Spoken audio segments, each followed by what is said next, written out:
Hello and welcome. I'm Saeed from StoryPlanet.net. Dive right into the essence of the most captivating books without reading them cover to cover.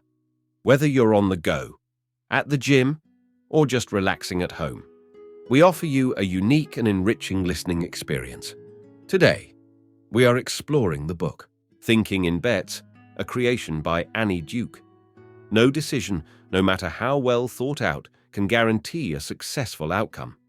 Similarly, even poor decisions can occasionally lead to the desired result. Consequently, it becomes important to determine who should be held responsible when things go awry, as well as when they go according to plan.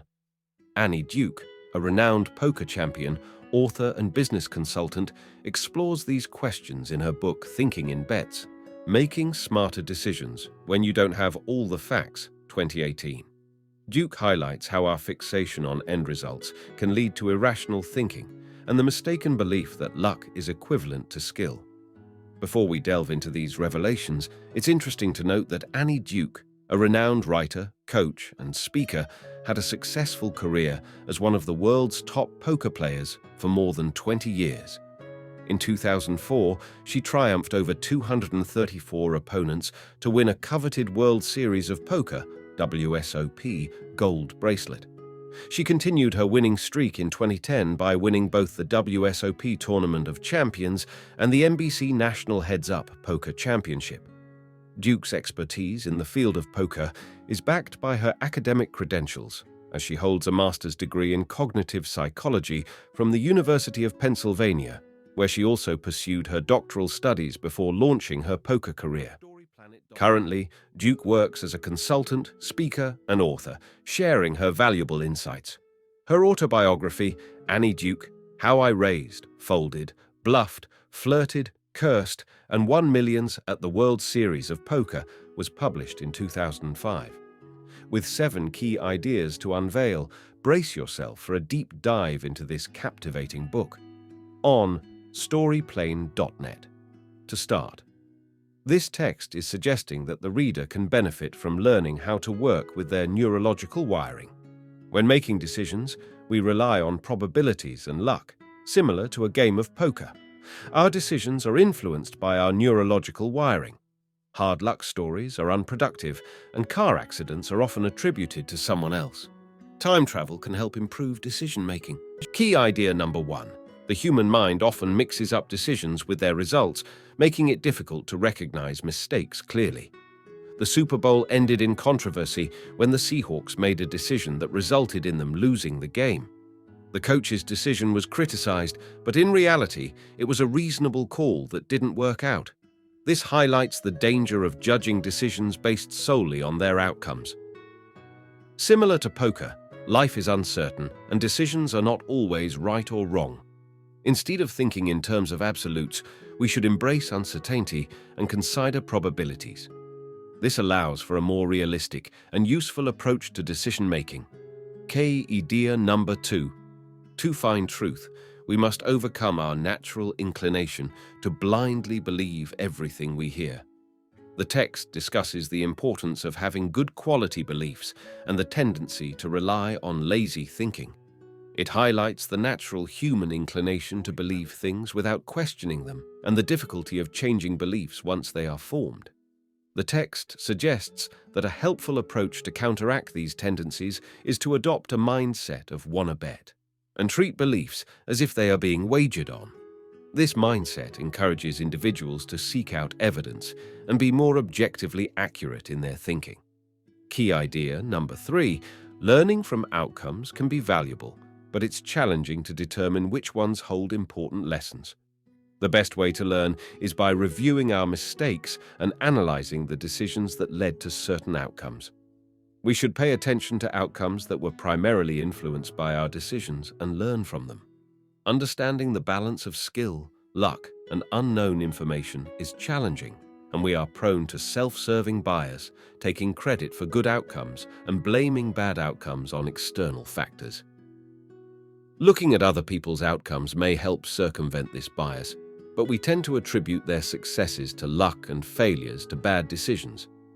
A real-life example is Steve Bartman, who accidentally deflected a fly ball during a Chicago Cubs game, receiving blame and harassment while other fans were seen as making the right decision not to intervene.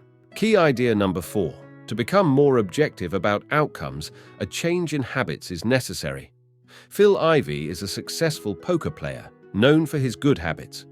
The key to changing a habit is to change the routine while keeping the cue and reward the same. Ivey excels at truth-seeking and accurately evaluating outcomes rather than having a self-serving bias. We can improve our own habits by thinking about outcomes in terms of bets, raising the stakes to become more objective and empathetic. Key idea number 5. Group decision-making can enhance our decision-making process, but it is essential to choose the right group. The text promotes the idea of truth-seeking through group collaboration. It emphasizes the importance of having a clear focus, objectivity, and open-mindedness within the group. The author shares an experience of being part of a group of poker players who helped each other analyze their play, highlighting the need for objectivity and not dwelling on bad luck. Being accountable to truth seekers who challenge biases can lead to thinking differently, even on one's own. Dissent and diversity are crucial for objective analysis as they help examine beliefs more closely. The CIA uses red teams to find flaws in analysis, and intellectual and ideological diversity in a group leads to high-quality thinking. Key idea number 6. Kudos is necessary for productive group work. To work effectively within a decision-examining group, it is important to follow the principles of kudos, communism, sharing all relevant information, universalism, using the same standards for evaluation, disinterestedness, avoiding bias, and organized skepticism, examining what we do and don't know.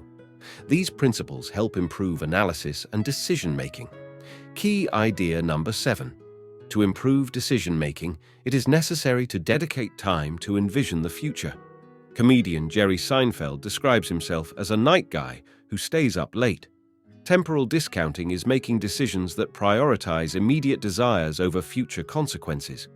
Imagining future outcomes and using Susie Welch's 10-10-10 technique can help us make better decisions. Backcasting involves starting with the desired future and working backward to determine the necessary steps. Premortems involve imagining failure and identifying potential obstacles. Research shows that imagining obstacles increases the likelihood of success.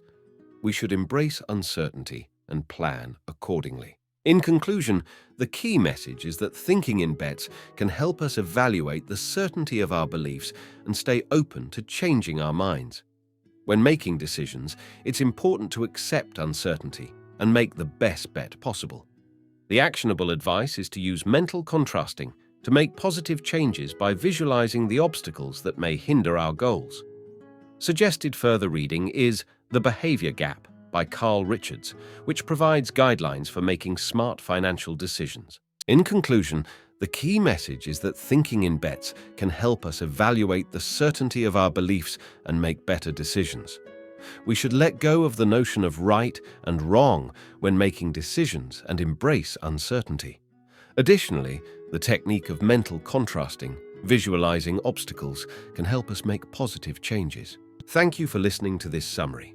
If you enjoyed this exploration, we invite you to discover other fascinating books on storyplanet.net. Don't wait any longer. A multitude of books, stories, and knowledge await you there. See you soon on storyplanet.net.